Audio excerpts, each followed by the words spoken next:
I had one more thing to get to. We'll be on page 15, is that right? Or in Yes, the PowerPoints? yeah. Okay. And I just want to talk about that one thing on page 15, which is the military service issue, and then we'll move on. But because I highlighted that with Hobbes, and remember Hobbes doesn't really give any good reason for soldiers to stay and fight. And this is a problem for Hobbes, because if you don't have an army that will protect your country, you know, if you don't have an army that doesn't put self-preservation first, then it's very difficult to have a country, to have that national security you need. And Locke does deal with this issue differently, even though the social contract for Locke is still made primarily for self-preservation and all the things that go with it in his view, not just, you know, your physical life, but property and everything. But he tries to make an exception for military service. And the way that he does it is interesting, because he separates out the soldiers' duty to risk their lives from, you know, their property. He wants to basically argue that we have to say that they must risk their lives, but that's not to say that we can take anything else from them, because that's not justified. You know, this is only justified due to exigency, because we have to do it. So he says on 325, for the preservation of the army and in it of the whole Commonwealth requires an absolute obedience to the command of every superior officer, and it is justly death to disobey or dispute the most dangerous or unreasonable of them. But yet we see that neither the sergeant that could command a soldier to march up to the mouth of a cannon or stand in a breach where he is almost sure to perish can command that soldier to give him 1 penny of his money, nor the general that can condemn him to death for deserting his post or for not obeying the most desperate orders can yet, with all his absolute power of life and death, dispose of 1 farthing of that soldier's estate or seize 1 jot of his goods, etc. Okay, so why do you think he goes to this length to make it clear where the line is drawn between what these military people can and cannot do? What is that line? Yes. I got a thought in my head. I'm just trying to think of a good way to phrase it. And he does this more than once with property. I guess, can I ask a question first, because I need to clarify something? Yeah. Is everybody in his society, is everybody a part of the military, or is it just people who enlist? Just people who either enlist or are drafted. Or drafted, okay. They can So draft. it's either or, okay. Okay. Yeah, not everybody though. And then you said, like, what's the line between? Yeah, what's the line that he's drawing here about what the sergeant, for instance, can and cannot do, where he says, you know, he can make him line up in front of a cannon. He can make him basically put him in a position where he's almost sure to die, but he can't take 1 farthing of his money. What's that all about, really? Preservation of the preservation, rest of everybody else. Yeah. Like taking the soldier's, I guess, material property, not his life. That's not going to do the rest of, you know, the people in the society any good. But by using that soldier as a deterrent protector, that will help the other people in that society, and so it's justified that way. So the measure, the standard is this something that's necessary for the preservation of the society, right? And you're right, he doesn't think that property is that crucial. Now you could imagine exceptions to that. There might be times when the only gun available is the private gun of the soldier, right? Or in our modern context, you know, the only car available is a car you've got to commandeer, and you take it, right? So there, and I'm sure if you press Locke hard enough, he would probably concede that there are exceptions, but he wants to stand on principle here of saying this right to property is not undermined by the fact that we have to ask soldiers to do this. This is the one exception, really, to the general rule that your body as well as your property is absolutely your right. okay, to control. And we have to make this exception for the greater good, because otherwise we won't have a commonwealth at all. But that doesn't mean that that power that we have to make soldiers do this means that we have the power to do other things with their other property that they have. So they still keep that property, and therefore they still keep that ability to defend the rest of their family, right? Because without that, the rest of their family is in peril. And it undermines the freedom of the entire society if we set the precedent that government can easily just come in and take whatever it needs. And he'll do this again when he talks about if you have to take territory, let's say in your defense of your country, and you take prisoners, but you don't have a right to take even the enemy's property from them, because you're taking it not just from the person fighting you, but from his family and his children and the generations that follow, and that's wrong, and you don't need it in order to accomplish your goal of defeating this enemy. So he's very, very particular about property. And it's the violation of this property right that justifies revolution for Locke. Okay, so any questions or anything else you want to say about that whole issue of military service? See, I'm just a little confused. So he says that your body and your property is yours. Yes. But the sergeant can Yes. put your body in front of a cannon to die if he sees fit. He just can't take your wealth and your okay. Gotcha. Mm-hmm. And it seems pretty. It seems kind of weird at first to hear this, and yet when you think about it, he is at least honest enough to say we have to make an exception. That's why I use the term exception, because he clearly doesn't want to make this anything but an exception. And yet if you don't make this exception, you don't have a commonwealth. And this is the problem for Hobbes, is that you can't raise a people up to be so selfish and so self-interested that they will not stand and fight, or you will not have a commonwealth. So now whether Locke's type of person would feel the patriotism and the self-sacrifice necessary to do this is an open question, but for the most part in history we see that has actually been the case, because people they look at their country as something bigger than themselves. It preserves not just their life and their freedom, but the freedom of their family and their society generally, and that seems to be enough.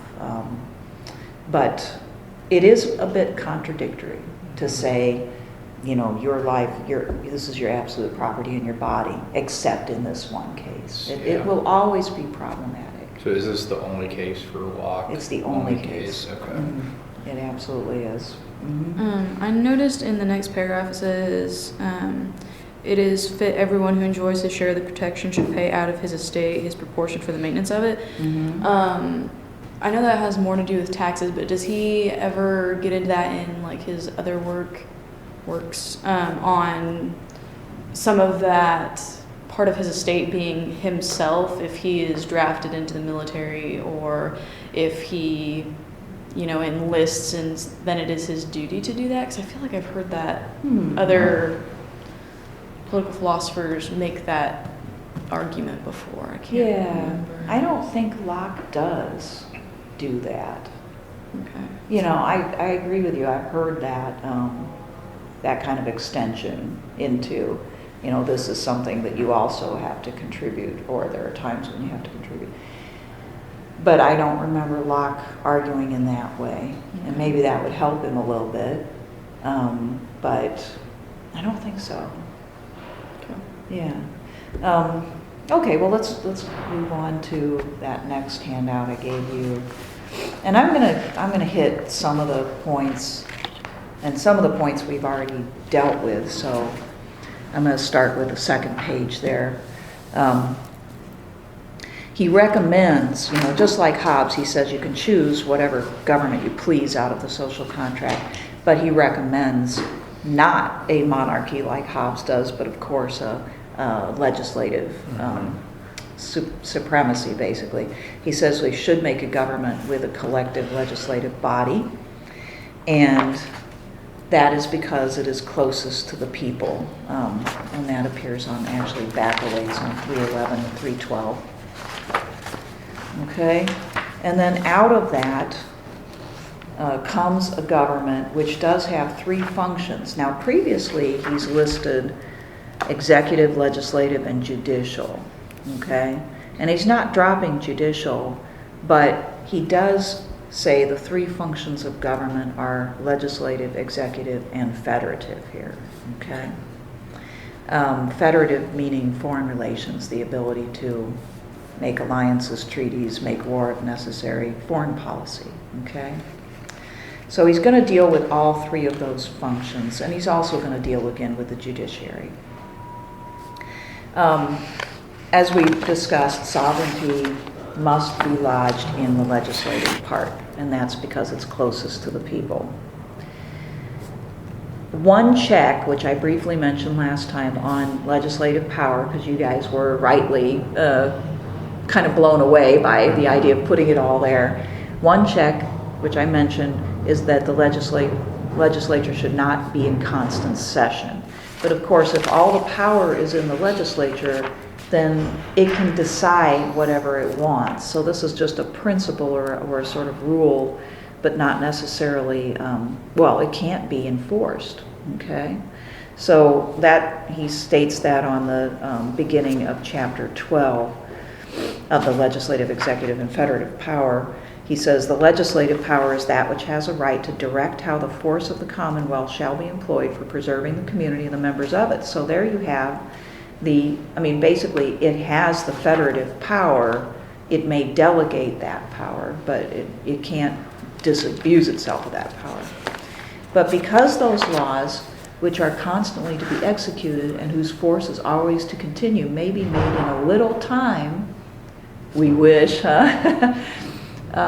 therefore, there is no need that the legislative should always be at being, not having always business to do. And because it may be too great a temptation to human frailty, apt to grasp at power, for the same persons who have the power of making laws to also have in their hands the power to execute them, whereby they may exempt themselves from obedience to the laws they make, and suit the law both in its making and execution to their own private advantage, and thereby to have a distinct interest from the rest of the community, contrary to the end of society and government. Therefore, in well-ordered commonwealths, where the good of the whole is so considered as it ought, the legislative power is put into the hands of diverse persons who, duly assembled, have by themselves or jointly with others a power to make laws.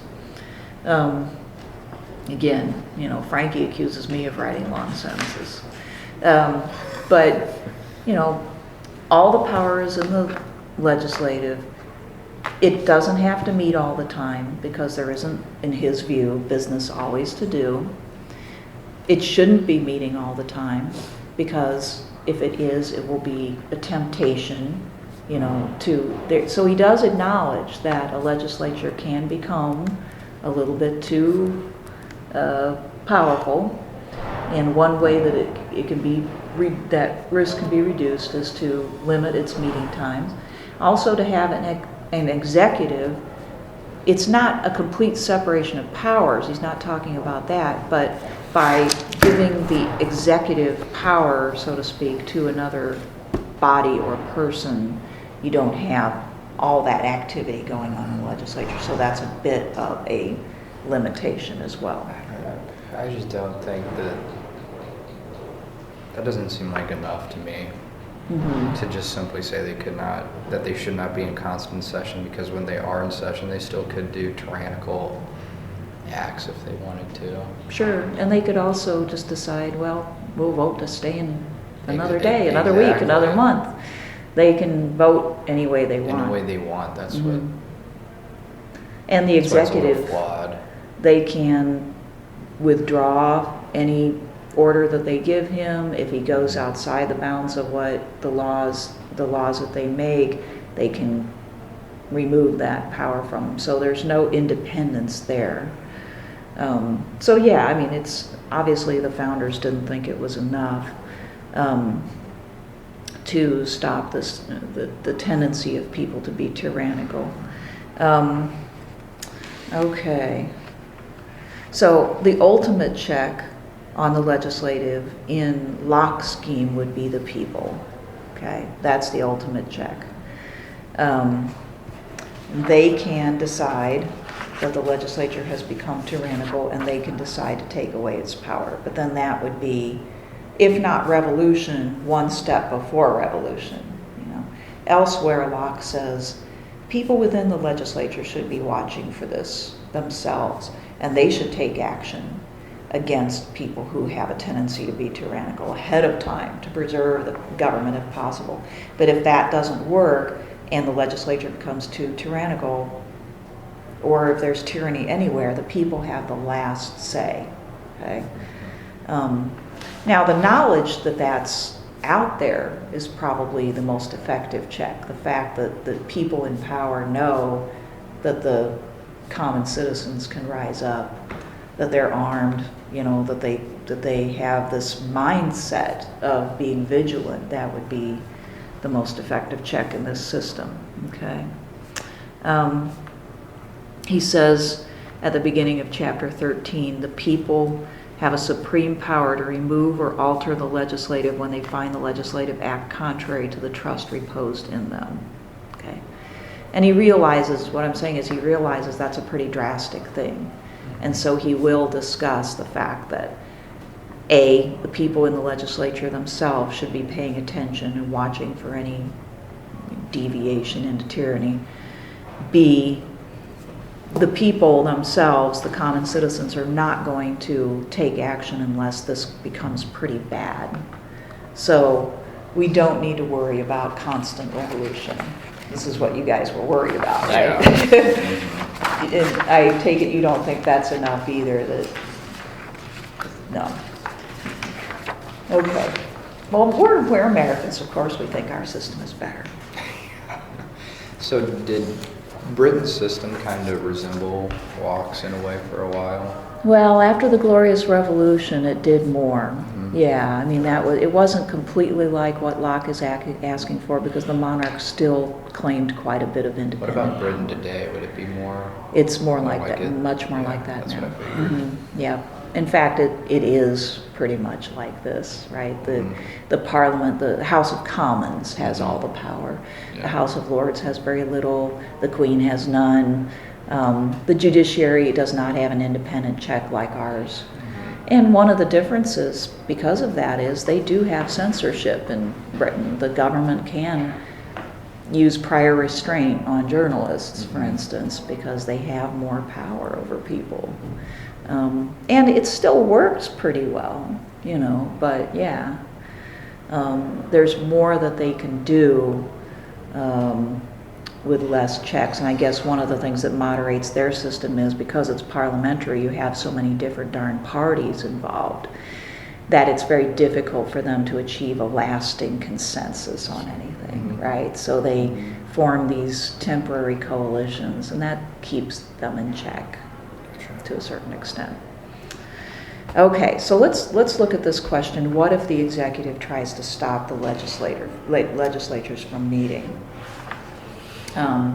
What happens? Well, he answers that question on in the paragraph 155. Yeah, I skipped a page. He says, it may be demanded here, what if the executive power, being possessed of the force of the Commonwealth, shall make use of that force to hinder the meeting and acting of the legislative? So what if the executive decides to act more like a monarch, right? When the original Constitution or the public exigencies require it. I say using force upon the people without authority and contrary to the trust put in him that does so is a state of war with the people who have a right to reinstate their legislative in the exercise of their power. So there's a classic use of the state of war. This is how the state of war comes back in, okay? You have the state of war in the state of nature when people take action on their own, right, to either commit a crime or to redress a crime. But you have state of war in civil society when that civil society breaks down. And in this case, it's a state of war between this executive and the people represented by the legislature. Right? And this is how Locke would have seen, say, the previous English Civil War. You know, when Parliament decided to act on its own against the king, it would probably be seen as justified in his view, because the Parliament represents the people after that election and not the king. Okay? So, same thing with the Glorious Revolution. James II, he represented too much power, or the threat of too much power, and it was justified for Parliament to intercede and basically select who would be the executive. And then he would really hate our system. Yeah, He would it would be. despise it. What would he say would be the biggest danger from our system, do you think? Oh, that's a good question. Probably the fact that the legislator can't get anything done. Mm-hmm. Like that they don't have enough power. Mm-hmm. Honestly, would probably be my thing. I don't think it would necessarily be the fact that all three branches are on an equal playing field, but just the sole fact that the legislator does not have. Because of a veto, or because of the veto and partisan politics? just partisan politics also, yeah. Okay, yeah. That they don't seem to be able to accomplish anything lasting? Yeah. I feel like the partisan politics would probably be more the one that he would probably be just why. Because I mean, Because they're not preserving the Commonwealth. Yeah. There you go. Mhm. Yeah. Okay, they're dividing it. Mhm. Yeah, it's sort of Hobbes's prediction come true, you Yeah. know? That's what Hobbes says will happen, is that the parties produce division, and pretty soon all you're doing is fighting with each other. And then there's the executive. The executive can veto, and also just executive powers. There's a lot of things that the president can do on his own without the, consent of Congress. Mhm. Not just foreign policy powers, but a lot of the executive orders, which are becoming a very frequently used more and more by modern presidents to pretty much legislate on their own when they can. So, yeah, there's a lot of independent power there, and that frustrates the legislative as well. So, it's an interesting answer, though, to say partisan politics. But I think that you're right, that Locke didn't foresee, he didn't necessarily think conflict within the legislature was good. Mhm. Right, you're supposed to be representing the interests of the people. And for him, the interests of the people were pretty simple. Yeah. Now it seems very, very complex. so I guess another question I've got, where it says, the executive power can, by using force upon the people without authority, and that makes war on the people. Could the legislature also be seen as doing that It could. in some instances? Yeah, he does allow for the idea that the legislature could become tyrannical, that they could impose upon people too much force or too much power. If they start making laws that run contrary to the interests of the people, like, for instance, deciding that they're always going to be in session, or that they can give the executive the arbitrary power to take property. If they do things like that, then the people can overturn them. Mm-hmm. Yeah. He's not as frightened of the legislature doing this as he is of an executive, probably because of the history of his own country. Mhm. But yet I'd say he does. Kinda, to us, from what I've noticed, like when we had the diagram up on the board, it seemed like Mhm. in that kind of a system, the legislature would be the one that you'd be more worried about than the executive, because the executive Right. is still underneath the legislature. So. Yeah, you would think so. But he would say, well, but the people elect them. So they come from the areas of the country where the people live, and also they elect them for however many years they were. I actually don't know in England at that time how many years they gave them, but let's say 4. So, every 4 years they get a chance to change their mind, and they can withdraw them and elect somebody who can represent them better. So, in his mind, the legislators were close enough to the will of the people that it would be more difficult for them to get beyond that will and do what they wanted. But then the problem with that is if you put all the power in the legislature, they can just decide to change the rules. This is what I think maybe he didn't anticipate enough, the temptation of that kind of power. And then if they do that, the only recourse people have is revolution. That seems rather drastic. So it would be better to do what we have done and create a system where at least two of those three powers, the executive and the legislative, are pretty equal and have different responsibilities and can check each other. But this is not something that he quite anticipated. I mean, that one paragraph I mentioned a while ago, he kind of begins that process of separating by saying, well, we don't want the legislature to also directly do the executing of the laws. But it's we were not kind a of separate. talking about this last time, that he kind of starts the train of it. He does. He starts it. It just isn't perfected in Locke. Yeah. Yep. And I really do think it's because the fear for people of his time was this all-powerful monarch who had all of these aristocrats to back him up, right? And that was just beginning to change. And I don't think people had quite fully fathomed. They were just beginning to fathom the power of the middle class and the common people. And, I just don't think it quite sunk in, how in not too long of time, those aristocrats would be really irrelevant.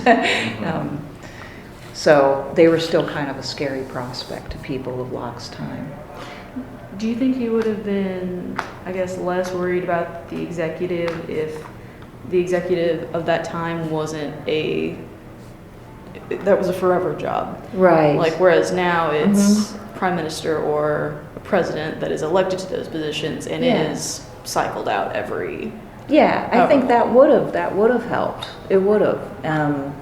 And again, perhaps he's just a little bound by the history of, everything that's come before him. He's not quite thinking along those lines. He's imagining the executive being basically the monarch still. So the executive's like in power until they die? Right, it's still the hereditary monarchy. It's just a monarch who now doesn't have very much power. Even the Americans, the colonists, when they first came over here, they were trying to think of, what kind of executive should we have? And then the first thing that popped into their mind was a kind of king. We'd have a king, but we wouldn't have a king who was absolute and tyrannical, but we'd have one that was hereditary. Well, wasn't there a push for Washington after the war? Yeah. To step up and be king, and he's like, no, I'm done.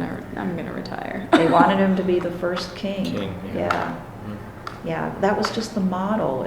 People think in grooves, and it's difficult for them to completely, easily get beyond that groove and that expectation that they have for what's normal. Even during revolutions, I think I've mentioned this before, it's a theme of some of these revolutions, the two in England, and then, the French Revolution, and the Bolshevik Revolution. What do we do with this royal family?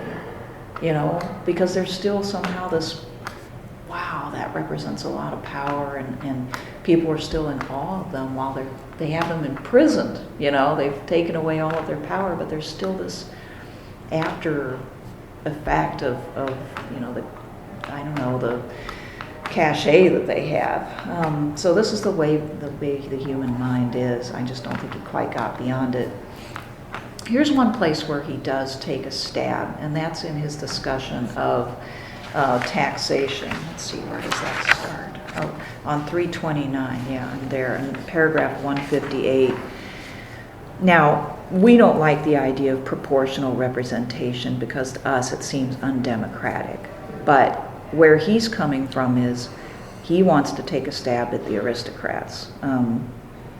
The good of the people is the supreme law, is that Latin there, is certainly so just and fundamental a rule that he who sincerely follows it cannot dangerously err. If therefore the executive who has the power of convoking the legislative, observing rather the true proportion than fashion of representation, regulates not by old custom but true reason the number of members in all places that have a right to be distinctly represented, which no part of the people, however incorporated, can pretend to, but in proportion to the assistance which it affords the public. Now, again, long sentence, it's not even ending. At this time, the bourgeois class was on the rise, okay, the business class, the money-making class. The aristocrats were beginning to lose some economic ground. They had a lot of land, but they didn't have a lot of money, and they had less and less money because they were selling off their land just to make ends meet to people who could do organized farming or manufacturing, okay? Peasants were leaving that land, and this new class was making more money, and this new class was starting to pay more taxes. The aristocrats often had a privileged place tax-wise anyway, okay? So what Locke is saying here is that really the people who pay more taxes and contribute more to the public good in that way ought to be represented more in the legislature. Okay, that's what proportional representation means. For his day, that was a somewhat democratic thought, which is odd, and hard for us to fathom, because now we would say, well, that would mean that, CEOs and executives and, people who make $200,000 or $300,000 a year or more would have way more representation in Congress. There would be representatives for them, and there'd be fewer representatives for us, and, that would be terribly undemocratic. But, Locke is saying, hey, in the past, the aristocrats have had the whole House of Lords, basically, and they've controlled, by the way, a lot of the House of Commons. They basically had what are called pocket boroughs, and an awful lot of them were just simply bought. They'd buy the member of parliament, the position, and they put him in it. So they controlled a lot through their influence and through their money. And now we've got this new class who's making more money and contributing more, and these aristocrats still exercising their power, and they have too much of it. So he's saying, hey, wait a minute, what about these people who are paying all the taxes now? It cannot be judged, he says, to have set up a new legislative, but to have restored the old and true one, and to have rectified the disorders which succession of time had insensibly as well as inevitably introduced. That's the idea of bringing it back to a true representative body. It's become skewed in favor of people who aren't contributing as much. Isn't that interesting? Now, in the future, would he continue after the aristocrats have kind of waned in their power and influence? Would he continue to say that people ought to be represented proportional to their income? I don't know. I know that he shares that sentiment with Edmund Burke, the classical conservative, and that's kind of mind-blowing. Because the classical conservative you expect. Burke says, a person who puts in a whole 10 pounds is and should be more represented than a person who puts in a farthing. But you don't expect the radical John Locke to say that. And I think he says it because of this peculiar situation that's going on right now. Okay, so yes, he is arguing for proportional representation, and it is not one man, one vote. Okay, it is not one man, one vote by any means. All right, any questions about that point? Okay. All right, well, let's talk a little bit about the executive. He does acknowledge that the executive, to be effective, has to have prerogative. And that means that he has to sometimes be able to act independently of the legislature, not go back and get instructions from the legislature all the time. The beauty of the executive is, unlike the legislature, he is always around. Okay? The legislature is supposed to meet at certain times, but the executive is always there. And he can always act. So if there's an emergency, for instance, he can muster the troops. This would be a good reason for it. And there are other, if a disaster happens or there's a criminal on the loose, he acts before, having to go back and consult a committee. His power, as I said, can always be taken away from him, but still, that's still some power there, okay? He says on 159, paragraph 159, many things there are which the law can by no means provide for. Okay, those things which are not written into the law but come up. And those must necessarily be left to the discretion of him that has the executive power in his hands to be ordered by him as the public good and advantage require. Okay?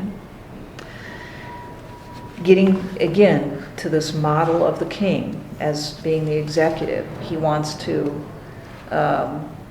ask, well, how much would it take, how much usurpation or abuse of power would it take for people to check the executive, okay? And he says it would take a long train of abuses. And that's the exact language that's used by Thomas Jefferson in the Declaration of Independence. A long train of abuses has occurred with King George in that case, and he lists them all. And he has pushed us to the point of no return, okay? So, I think he's probably right, isn't he, that it would take an awful lot of abuse of power for people to actually do something about it. Right, because there's this fear of risk. You understand the gravity of taking those measures, okay? There's a lot of need for prerogative. The slides here mention some of the most important ones. We've already mentioned probably the most important one, which is the need to use force quickly. But there's also this executive prerogative to pardon.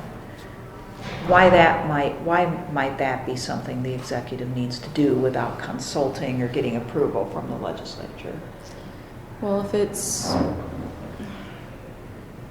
say, I guess it's a political figure that is actually needed, but they've done something against the law, and it's, a death sentence, the executive, could say, hold it, we need this person, I'll pardon him, he's not a good person, but I'm going to have to pardon him because we need him. Right, well, I was going to say, what if it's like a war general? Right. Something like that. Yeah, in the middle of a war, and he's committed a capital crime, but you need him.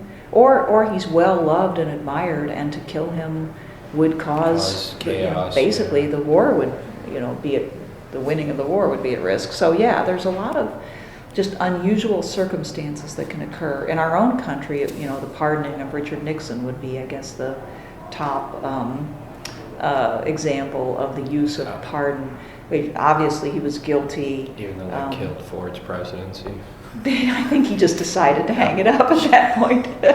But he thought that by the trial would just make the country go through hell. This was his reasoning anyway. I don't know if it was particularly good reasoning or not, but that we dealt with enough of this, let's just get on with, this was his judgment and he could do it, In our case, in our case, the Congress literally couldn't stop him. He had that absolute power. But in the case of Locke's system, the Parliament could step in and stop him, but is not likely to, okay?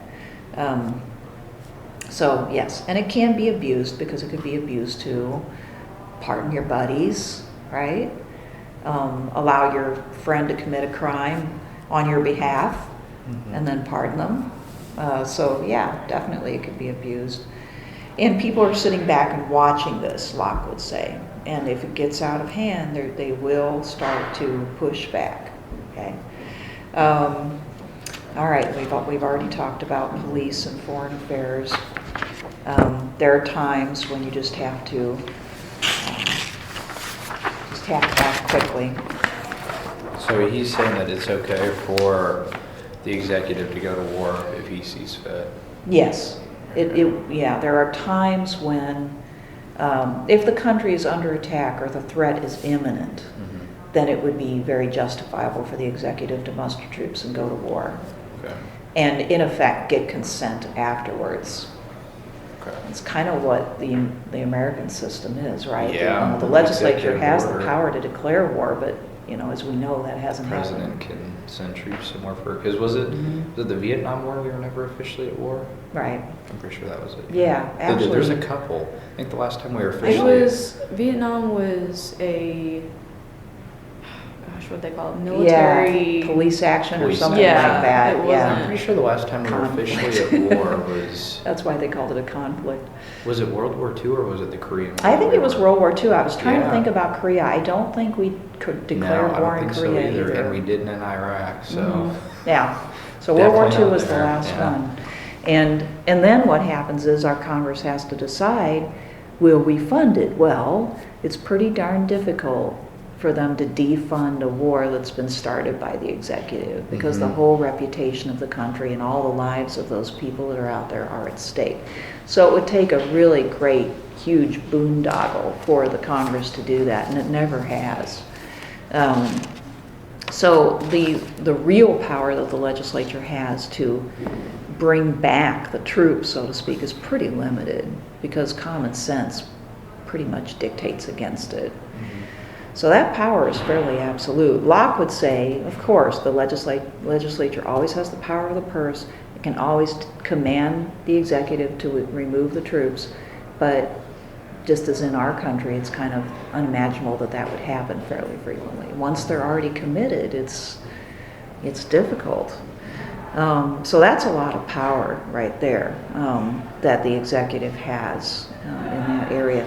And also to do treaties. Typically, the federative power would be delegated to the executive to do treaties and any diplomacy, alliances, and so forth. Okay, well, let's talk about this phrase that he uses, appeal to heaven. Have any of you seen that phrase before? Like, have you watched the John Adams series or? I have seen the John Adams series. Yeah. Okay. Bits Remember? I've seen. Well, I haven't seen the whole thing. I've seen some of it though. Yeah. There are some scenes where people are walking around with banners and more or less posters, and they have, sometimes they have that snake on them, but they'll say appeal to heaven, and that was a call to revolution, and it comes from Locke. And Locke uses this term several times as a euphemism for revolution. It can be a little misleading because it sounds like prayer almost. When you appeal to heaven as an individual, I guess that's what you're doing, is praying, right? And there is a little bit of a religious connotation here, because he's saying that if the executive, or really if the legislature, either one becomes tyrannical, the people have to appeal to heaven, he says, because there is no judge on earth at that point who can solve the conflict. Okay, yeah, that's on page 332 on the right-hand side under 168. He says, I answer, between an executive power in being with such a prerogative and a legislative that depends upon his will for their convening. In that case, that would be a usurpation of the executive power. This is just one example. He says, there can be no judge on earth between those two, as there can be none between the legislative and the people. Should either the executive or the legislative, when they have gotten the power into their hands, design or go about to enslave or destroy them.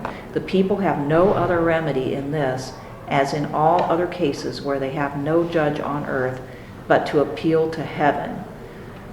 Okay? Why do you think that he chooses that phrase, appeal to heaven, here, instead of simply saying, but to revolt, or to commit revolution, or something like Is he that? doing it just to appeal to the religious people, or I don't know if it's that simple, but Maybe partly. It kind of, to me, it doesn't really make that much sense, because I guess when I think of that time, an appeal to heaven would be prayer. You wouldn't, Mhm. I mean, you wouldn't necessarily take action into your own hands. You would let God take over, basically.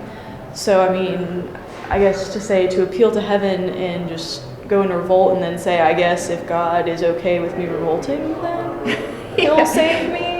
I guess that's the only way that I can see that being it seems justifiable. like he's saying like praying is in a way revolt. I don't know. Yeah, I think it's strange that he used this language too, for this time especially. It is. It seems like people would read this and be like, oh, so I should go pray, or, It does confuse Yeah. modern students quite a bit, and maybe it confused his own readers. in context, you can understand what he's saying, but the phrase itself and why it's there is a bit of a mystery. Oh, is there really no answer? Well, I mean, Maybe. I have an answer. Yeah. I mean, and this is what people, I think a lot of folks agree, that he does mean revolution. Why he means appeal, why he says appeal to heaven is because this is a case where nature takes over. Remember, for Locke, God and nature are very much intertwined, right? And God sets up the way things are, natural law and so forth. And so when people take matters into their own hands, they literally are falling back on, there is no other power than the power of God, right? And their war-making ability, is basically God's action. If they win, it was meant to be. So I guess It's an odd like way of thinking. appeal to heaven be the way of saying it is okay at this point to enter into a state of war against the ruling powers. Yes, right, Okay. right. Yeah, it brings a little bit of God's approval. There's a connotation there. Everything is up for grabs, so whoever wins it's God's will in a way. So there's that. I gotta let you go, but during the Middle Ages there was this idea of trial by combat, remember? And the idea there was that whoever won would be presumed to be the just and right combatant because God would have chosen. So there's that going on back then. Yeah. He's drawing from all that, right? and it's basically saying, well, there's no earthly judge, so God's going to judge, and you do what you have to. And if you win, then that was the right call. It's just, I never, ever